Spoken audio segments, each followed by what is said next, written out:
Hey, you guys.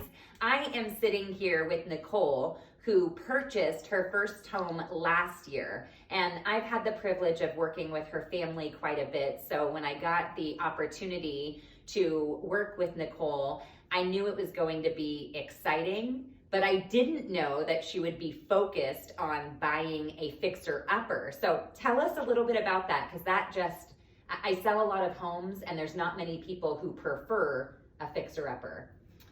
I was looking for a fixer-upper for two main reasons. I wanted a low purchase price, so I'd have a low payment, low as possible, because I was purchasing on my own.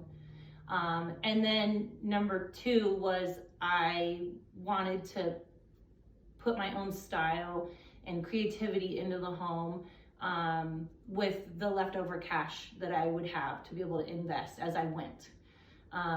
So yeah, those two things helped me keep a bottom line to where I knew that I would be able to afford the home on my own throughout ups and downs. But then as I had money, I'd be able to make it my own. And walking through this place, I mean, every time I come over, you do something more incredible. And the first few times I would come over, you'd literally like answer the door with a hammer. So you were able to do a lot of this work yourself. Is that right? Yes.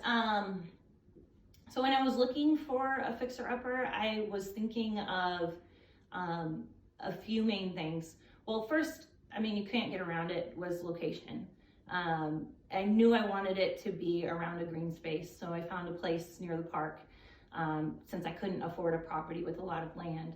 And then number two, it needed to be something that was within my means of fixing or within my resources. So it needed to be structurally sound, like the roof and the foundation.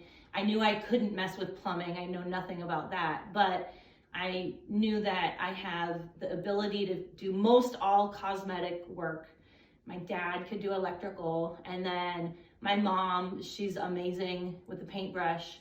So I figured as long as I found something that was within my means, it would work for me. And then lastly, I was looking for something that at least had some sort of charm, some sort of character.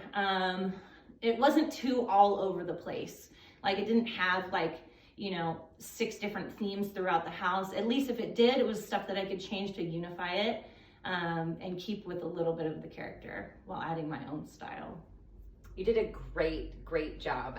Like I said, every time I come in, I just go, I remember what that looked like before. So you named some things that you stayed away from, like, any structural issues, any big things like that. So if somebody, because you, like you mentioned, you got into a lower price point, which is what a lot of our buyers can afford, is looking into that. So if you were to give any sort of advice for somebody who was looking at a fixer, what would be the things beside maybe foundation that would steer you away from taking on a project?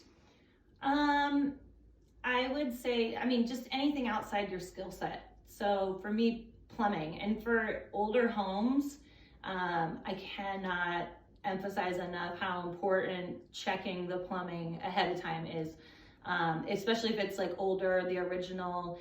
I knew that. I've put in a sink before, but anything in the walls or underneath, that's not in my skill set. And the initial inspections might pass, like the quick, let's just turn it on. Oh, it works. Oh, it flushes. But really, go to the extent of filling up the tub the entire way, fill up the kitchen sink the entire way, see how it drains. Like, I had been here for 3 months working on the place before I ever actually took a bath. And when I, actually filled up the tub and tried to drain it, it didn't drain, the way I thought it would. So really like dig into those things. Well, and speaking of that, though, you did have a deal breaker with this house. And what we did is we made sure that the seller would fix it. So yes, they fixed the sewer line issue, but what we found is that it needed It needed a little bit more work Yes. once you moved in. Yes, before we closed, it was, at least we snaked the sewer.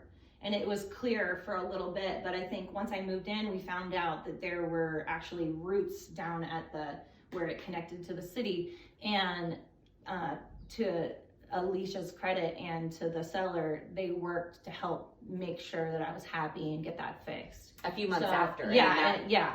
I mean, not every realtor would do that, but I obviously, my family's worked with Alicia and she really went that extra mile for me, and so I was very appreciative. And something to think about though is if that would have happened a few months after and you wouldn't have asked for it, it would have been all on you. But the fact that we had it in writing, had checked it, and made sure that the seller was going to fix that, we had something to go back on. Yeah. So, you know, even though you took on a big project, we did all the inspections. We made sure, like you said, that everything was in your scope of what you felt comfortable to tackle in the next few months or even 2 years. Exactly. Yeah. Good. So let me see. I know we just get to talking and I forget some things. So this was a good one that I wanted to make sure before we end. What were the 3 things that you didn't expect that you ran into that you can give advice for somebody else who might be buying a fixer? I would say I can answer that question in a way. The first one for sure, I mean, I didn't expect, I found out really quick that an older home is much, much, much more difficult to do the simple cosmetic fixes. So for example, I went to take the doors off of my upper cabinets and I was like, okay, I'm gonna get a screwdriver and unscrew it. Well, there was like 10 layers of the thickest enamel paint over the screws, so I couldn't unscrew it. So I thought, okay, I'm gonna upgrade my tools. I went to a chisel. That wasn't working. And so then, you know, I was like, okay, am I even going to be able to do this? I had to figure out a way of just ripping them off and literally just then repairing the damage to the wood. So I would say just know that things that normally are easy in a home, in an older home, it takes a lot more firepower. So even just painting, you know, you're going to have that many more layers of, you know, grime and caulking to scrape and sand. And at first it was a little overwhelming. I want to say the first like 48 hours I was here, I was kind of running around like a deer in the headlights, you know, like, what do I start with? I would start with something, it wouldn't work. And so I bounced to the next thing. And finally I calmed down and I developed a strategy of just try something. If it doesn't work, go to heavier duty tools. If that doesn't work, keep switching strategy. And then eventually you figure, okay, I got to pull the plug on certain things at some point. Like I was going to try to keep my lower cabinets. And I knew that the countertops needed to be redone because it was this tiling. It was like pink tile. And that's some people's aesthetic. It wasn't mine. So I thought I was going to chip the tile off. I started taking it off and I started seeing the lower cabinets were rotted underneath. I was like, okay, so I can't save these. I got to pull the plug on this project. I'm just going to demo the whole thing out and do new lowers, which I guess kind of gives you another important piece of information is just, and it's not new information, in an old home, you're constantly going to be uncovering another problem. But if you feel confident in the fact that, you know, you'll be able to switch strategies and do something different. If you don't know how to do something, I didn't know how to do a tile backsplash. I looked it up on YouTube and we did it, you know. We picked an easy type of tile to install, but it was great. And then you got to know in an older home, like the foundation, the flooring isn't always going to be even. So pick materials that are going to work for that. So I knew I wasn't going to do some tile flooring in there because it was uneven. And so I thought I'll get some linoleum that was cute, like, you know, higher quality that I knew would shift with the house and it wasn't going to end up, you know, getting damaged in the future. Another tip, don't underestimate high quality paint, especially if you have yucky surfaces, uneven things. Like I never realized how important it was to buy the highest quality because it goes on so much smoother. It really fixes like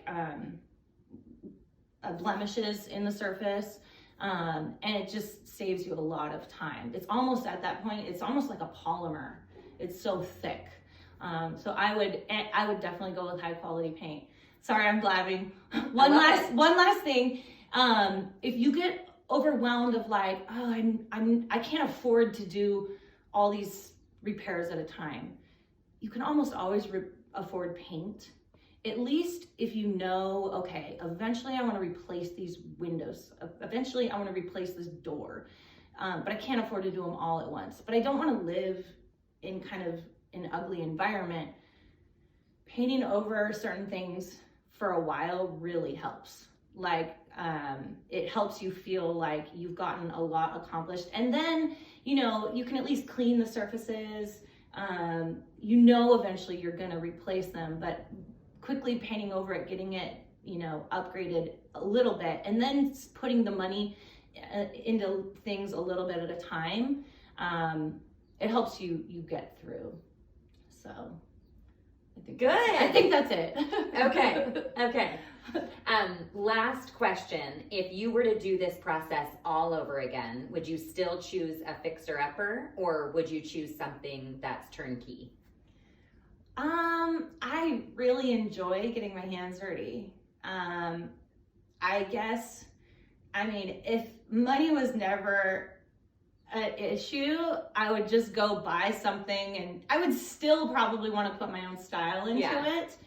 But it's a lot of work. It really is. I would say yes. I always want to put my own style on something. I guess it kind of depends on my financial situation. If I had, you know, a lot more money to spend, I could buy things a little bit more complete before I went into it. Of course I'd do that. But for me, as a single person owning a home, and how proud I feel with the equity that I built into it, yes, I'd definitely do it again. But I had a lot of help. Like my mom was over here literally like every day, meticulously, you know, sanding and scraping my windowsills and restoring them. And my dad has come over and helped a ton with the electrical. And so, yeah. Well, having help has helped. One thing I know about your parents is they would do anything for their girls. So it didn't surprise me when I would come over to visit. I'd go, "Hi, Mom." I'd see her here all the time. So, well, good. Well, thank you so much. And hopefully you gave some inspiration to people who might be looking at getting into a fixer-upper.